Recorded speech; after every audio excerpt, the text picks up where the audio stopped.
Hello, Region 9ers. Welcome to the Region 9's podcast, a forum for emergency managers to get their news, share an open discussion, and talk about the industry. Today, we are talking about one of the many well-known volunteer groups, as April is National Volunteer Month. So CERT, Community Emergency Response Teams, is a way to practice, assess, and improve emergency response plans and on-the-go operations.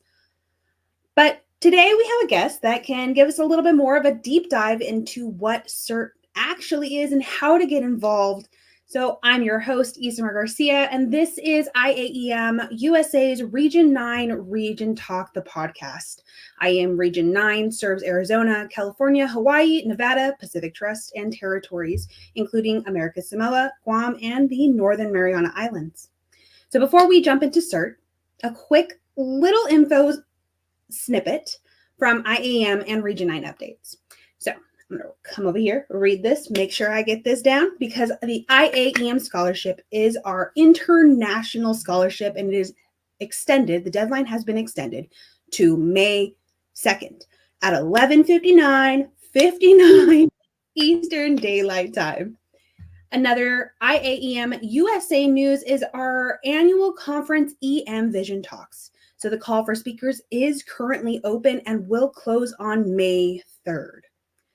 Another big hot topic item is IAEM's NWS budget support. So that's the budget support for the National Weather Service. There is a link, and we'll go ahead and provide a little bit of a background in our next newsletter, but IAEM is very much in support. And the Legislative Caucus has actually gone, or the Governmental Affairs Caucus has actually gone in and wrote up some background information, provided an infographic, also gave templated letters that you can download and send to your representatives at Congress. So there's that opportunity to voice where it matters most about how you support the National Weather Service. We'll go ahead and make sure to share the link in our next newsletter. As for Region 9, there are two areas of big news updates. So for California, the 2024 CESA's, California Emergency Services Association, is hosting their annual conference and training in Cathedral City from May 6th to May 9th. Now, online registration has closed, so only on-site registration is available. Hope to see you there.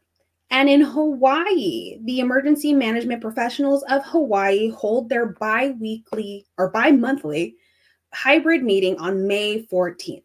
So be sure to go to their website for more information and to see who's speaking. Hope to see you there. All righty. Now, let's welcome our guest, Frances Whalen. Hello. Hello, how are you? I'm good. How are you? Doing phenomenal. Frances, for our listeners, can you please introduce yourself? Sure. So my name is Frances Whalen. In the DC area, Washington, DC, I am the CERT specialist. But I'm actually the program manager because I run and take care of the whole program for the District of Columbia. I'm also the co-chair under the National CERT Association for the FEMA Region 3, which touches on DC, Maryland, Virginia, West Virginia, Pennsylvania, and Delaware. And I do some other things with the CERT program, as we're going to talk about tonight. Well, thanks for hopping on, Frances. I greatly appreciate you. I couldn't think of no one else but yourself when it came to highlighting our volunteer organization. So thank you so much for jumping on. Absolutely. No problem. All righty. Well, let's start with, what is CERT? So CERT is basically a local volunteer initiative. CERT is basic neighbors helping neighbors. CERT is the community defense in case of a disaster or emergency. And even though our curriculum is under FEMA, we really have to look at, in our jurisdictions and community, what is a disaster or emergency to us. So it can look a little bit different. It could be a home fire. So here in the district, we have a lot of apartment condo units. So if one person has a fire in their house, could they affect other people? Absolutely. Could everybody have the same bad day? Yes. We think about with mass care on a mass casualty situation. So CERT is basically giving you tools for the toolkit. I tell people it's life safety skills. It's not just, oh, in case of the disaster or the emergency, you break the glass. These are skills that you're going to use every day in your ongoing life. I like that. I like that emergency preparedness is not just if/when, it's really like every day and incorporating Absolutely. that. That was, oh, so well said. I'm going to take that with me and parade that around. What, so you considered, or I heard you say neighbors helping neighbors and considering what and how to share those resources, but where did CERT start from? So the CERT concept was actually developed and implemented. You guys started it first over there in California. We had the Los Angeles City Fire Department actually in 1985 who created it. There was the Whittier Narrows earthquake in 1987. It kind of underscored the need of area-wide threat and of major disaster. There was also an earthquake in Mexico. And while so many people helped, there were a lot of people who perished in these situations, and the reason they perish is that even though, people have it in their bones that they want to help and do something, if they don't have the skills, unfortunately you put yourself in danger. And so that's kind of where the concept of CERT came from. It became a national program in 1993. That's kind of when FEMA took it over. CERT is in all 50 states now, including tribal nations and U.S. territories. CERT is actually international. We've had a couple teams that I know locally here in the district area that have actually gone as far as Chile to train people in CERT. Yes. Each CERT is unique to their community, and there are over 3,000 local programs, and over 600 people have been trained nationwide. And I'm sure from when I got that information, those numbers have expanded. Of course, it's like probably like a daily thing, huh? Absolutely. I know for myself, I put on multiple trainings a year, so we grow from bounds and leaps. And is trainings all that you do, or rather, does CERT do? How does CERT operate? So CERT, basically, the situation with CERT is that you become a deployable asset. So we do not self-deploy. You would be deployed to the situation once you have received the basic training, because we have to basically vet you. We're not going to send people out into the unknown. You're going to take the training. We're going to know that you're proficient in those skills. And then you will be deployed by whoever handles your CERT program locally. And I tell people, just like I was telling you with the life skills, so you may have two hats on. You may be in a situation where you get deployed by whoever handles your CERT program in your jurisdiction, or you may be someone, say that you're out at a festival, say you're out at a grocery store and something happens, and then you'll be able to use your CERT skills because you've had that training. So it's not so much just emergency management, emergency preparedness affiliated as really just life skills and trying to help. Absolutely. So I like to tell people that it's an active bystander situation. Mm. Instead of people standing there, instead of people assuming that others have called 911, the baseline that everyone can do is call 911. So instead of people picking up their phones in case of disaster and emergency and kind of filming what's going on, you can act. And the way that you can act and the way that you can help your community and your neighbors is by taking CERT training, and as well as other supplemental trainings that are available in your area to help you kind of build those tools in your toolkit. What trainings are those? So our basic training is 8 units. So it starts out where we talk and we identify what are disasters and emergencies and what they look like. So they could be something as natural. You guys in California have plenty of earthquakes. How do you handle that? Over here, we're kind of prone to flooding, but we are getting earthquakes over here on the East Coast. But just having an understanding of what these disasters may look like. And then we go into the CERT organization in our second unit, and we talk about, for example, ICS. So people are familiar with Incident Command System, but how does that look like to CERT, and why is it applicable? Well, it's applicable because for CERT to respond correctly, we have to be on the same tier as our first responders. And so it's important that we understand ICS and we take the training as well. And then our couple of units, we deal with disaster medical operations. So we're taking care of the killers. So the killers look like bleeding control. They're looking like airway obstruction. They're looking like people going into shock.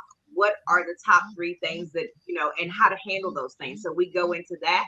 And we talk also about some non-critical things such as bee stings and allergies and other things like that. This CERT can also help out with. In Unit 5, we talk about disaster psychology. So, of course, we want to talk about what we don't say to people who have had trauma, the survivors. We don't call them victims, we call them survivors. But also we have to look at the situation and talk about, what do we need to do as CERTs? Are we able to go assist? Do we need to take some time out and self-care? How do we check in with ourselves and each other? So we really talk and have that communication.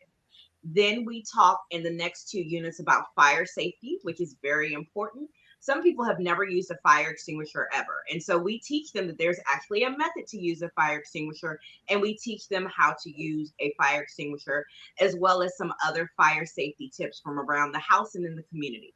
And then our next unit, we talk about light search and rescue.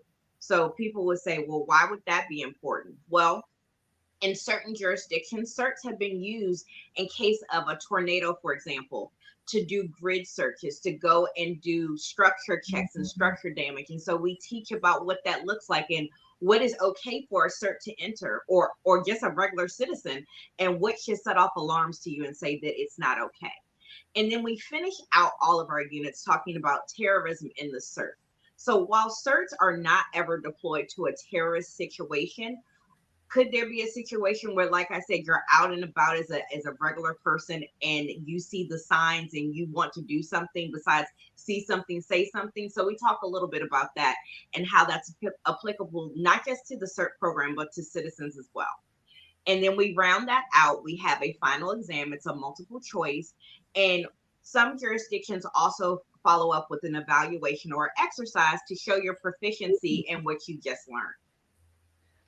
That's awesome. Yeah. Like, not only do you have a test, but let's practice what we preach. That's right. That's right. Because if you ever get called out in the community, you have to be able to, use your skills. And we tell people all the time that sometimes when there's an emergency or a disaster present, you may freeze, and that's okay.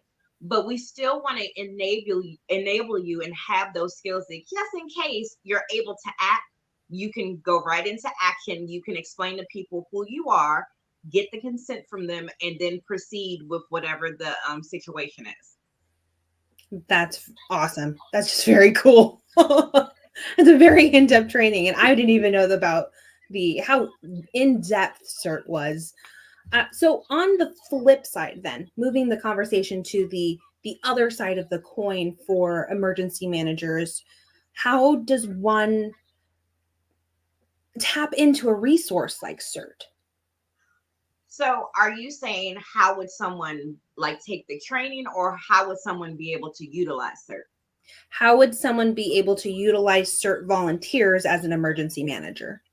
Okay, so the situation is that, and I know you put that in as a question, but we really haven't discussed it. So each CERT program is different. It depends on the jurisdiction. Some of them come up under their fire departments, some come up under their sheriff's departments, some come from public safety offices, their colleges, because there is a thing called campus CERT. We also have our offices of emergency management and emergency services. Our mayor's agency, for example, here in the district, we actually come from one of the mayor's executive offices. And then you have some CERTs that come up under the 503Cs. So they're a nonprofit organization. So depending on how you are as a CERT program, depends on kind of the buy-in. And so in as much as you have buy-in, is going to be how you're going to be utilized. And like I said before, so you have a situation where you have CERT members that have this training, but they have not been deployed, but they help in their community. So you have that aspect. And then you have the aspect where you have the buy-in from your fire department or your police department or your office of emergency management. And when something happens, they'll be calling whoever is your manager or whoever handles your program to get bodies, get CERT members to deploy out to whatever the situation is. So that would be how they're utilized. Okay. And then we'll go back to the other side as a member. So in addition to being a member, so let's just say I applied for a CERT training or applied to be a CERT member, and I took the CERT training, I passed my test. Okay. But now I want to be a CERT instructor, right? I want to give back to my community and do the exact same thing that was offered to me. How does one become a CERT trainer? Okay, so to be a CERT instructor, while there is no official guidance on that, from a lot of programs, this is from conversations that I have had around the jurisdictions, around the United States, people go through a vetting process. So they are vetting their instructors. There's training offered from FEMA called Train the Trainer, which basically gives the overview and kind of gives you the certification. Not that it's an official certificate, but it gives you the certification to say that you can go out and help teach these CERT classes. On the other side of that, they also have a program manager class that is very helpful. That if you decide you ever want to run a program, you also can go take this training to get the backbone of understanding the program. And then we are doing a lot in the CERT community about doing the vetting and the credentialing. So for example, and I'll talk a little bit about this probably in a little bit, we have conferences, and one of the classes or the trainings you can take at our conference is a master instructor class. So that is someone who has taken the trainer, taken the program manager, has actually taught CERT units, has been immersed in it for a while, and then you would be eligible to take the CERT, the master instructor class, because we are going little bit by little bit, working on the credentialing, working on the vetting of those people who do have the bug, as I like to say, and want to do more in the CERT program. I love it. Who have the bug, that itch to want to do more. Absolutely. Can I ask an off kind of topic kind of question? Why did you join CERT? So I joined CERT back in 2013 as a volunteer. I was in public safety as my regular job, and I was just looking for something to do. And I actually saw, this was on the Metro. I was riding the Metro, and there was actually an advertisement about the CERT training. And I was like, oh, that sounds fun. I would love to do that. So I took the training, and I was just like, this is fantastic. It's free training. I love the word free. So hint, hint. But you've got free training, and then you find out that you can be connected to all these people that are kind of like you. Like, you guys have the same bandwidth when it comes to wanting to help your community. When you look at situations, you're trying to figure out, in your head, like, how can I take care of this? How can I help this? And it has really helped in my situation, because it developed my career. I caught the bug, and then me connecting with other people, not just in my national capital region, but just all over. I was just like, okay, this is not just here, this is everywhere. This is something that anybody and everybody can do. And so the more years that I developed it, just the relationships and being immersed and going to the exercises, because not just here in the DC area, but in some of our fellow jurisdictions, they also have exercises. They invite everybody to come out and play. Everyone's working on their skills.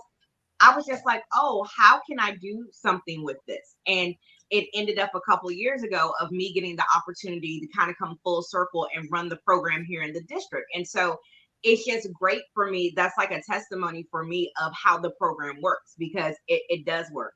It opens up a whole world of opportunities for you, taking it from the volunteer side, and then also the emergency management side. Like, I had no idea really about emergency management besides what I knew about police and what I knew about fire before I got involved in CERT. And then that opened my eyes and opened the door for more opportunities with that. I got to work a couple years for the district's Homeland Security just by, taking CERT and taking more trainings and going up to EMI for FEMA, and just really immersing myself in the whole career aspect. So it's been a great payoff. Thanks for sharing. That was very heartwarming. Very, like, a moment in time. You captured it well. Like, you could tell based on your response how it really moved you. That was a pivotal moment in your life. It really was. when it comes to having those moments, right? Joining CERT and having that pivot point where you want to do and go out and meet other people who do the same thing, where can people find those resources? So, like I said, for us here, and when I say us, I'm talking about the National Capital Region, which would be DC, Maryland, and Virginia. We actually have a work group. We created the NCR CERT Consortium. And so we created that because we realized, for those who are familiar, you have your upper leadership, you have your COG, which is your higher senior leadership, and they have these conversations, but they're not really involving the program managers per se, the people who are doing the boots on the ground. And so Mm-hmm. we decided a couple of years ago to create the consortium here at the National Capital Region, because when we've had these situations of we're having trainings and we're having exercises, let's all play together. You know, if a situation happens here in the National Capital Region, it's going to expand. And we're all close, right? All together. We're all touching. And so it's going to all affect us somehow. So let's train together. Let's see what everyone else is doing. Let's communicate. And so that keeps the lines of communication open. And it's helpful because we're not siloed. You know, we talk across the table to each other. And so that is really the benefit of that networking. And because it's very important. One of the things we teach in CERT is that we have the buddy system, that you're never doing anything alone. And this is another way of showing that we do have buddies everywhere. Oh, I like the buddy system. Exactly. Is there another opportunity, or are there other opportunities out there to have more buddies? Are there, so you mentioned conferences, you mentioned the consortium that you had developed in your region. Are there other opportunities? Absolutely. So a couple of them is the extended training. So we do supplemental trainings with the CERT program. So some of our supplemental trainings are first aid and CPR. A lot of people think that CPR is part of the CERT curriculum. It's actually not. It's something that most jurisdictions give as an addition to tools in the toolkit because it's all in the same vein. But CPR is actually not part of the CERT curriculum. But you have CPR training. You have training such as traffic management. A lot of jurisdictions have been utilized for traffic management in their area when it comes to festivals, when it comes to during COVID, when they were giving out food at churches and other locations, they actually would call in CERT teams to come in and help, you know, keep the lines moving smoothly. And then we have wide area search, which is another training that you can take. Ham radios and comms. I know here in the district, ham radios have been a very big conversation because when we lose our regular lines of communication, what is going to happen? And so that is additional training that you can get immersed in and also get connected to. And then we've talked a little bit about the CERT leadership. Some people may decide they want to do more in the CERT program, and there are leadership courses to advance them on that. And then also you can get afforded training such as Stop the Bleed. Stop the Bleed has become another tool in the toolkit. It's become another thing that is big in the CERT community. And so all those items, all those trainings will be afforded to you to make more connections. In addition to that, FEMA. I can't say it any higher than that. So we have FEMA.gov. They have a tab on their website under emergency management. FEMA Region 2, I definitely want to shout them out. Deb Costa and her team. For the past couple of years, they have put on preparedness and resiliency webinars. You can actually go to that website and look back for the past 3 or 4 years and find each and every webinar. But they do a whole bolster of different items such as pet preparedness.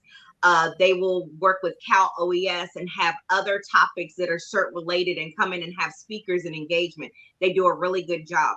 And one of the fun things about getting on those calls is that people will get in the chat box and talk about where their CERT team is from. So you have people from Indiana talking to people from New Jersey, from people from Florida, all over the place that are on these calls, and you're able to network in that aspect. And then, of course, we have the National CERT Association.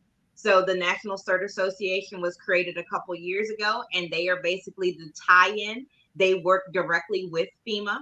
They are not under FEMA, but they are their own 503c, but they work directly with FEMA to help get the word about CERT out and to help bolster the program. And then, as far as I know, because I have joined them both, there are 2 Facebook groups. That is another way to connect with other CERT members from all over. One is the just basic CERT. It comes up as Community Emergency Response Team. And then there's a National CERT Council Facebook group that's out there. And I checked tonight before we got on. They have over 7,000 members in each group. So that would definitely be a great way to network. And also, we can't forget LinkedIn, our favorite LinkedIn. They have a CERT, CERT splash page where different CERTs from all over the nation can talk and, talk about CERT things and talk about when their trainings are going on and what they have going on in their jurisdictions.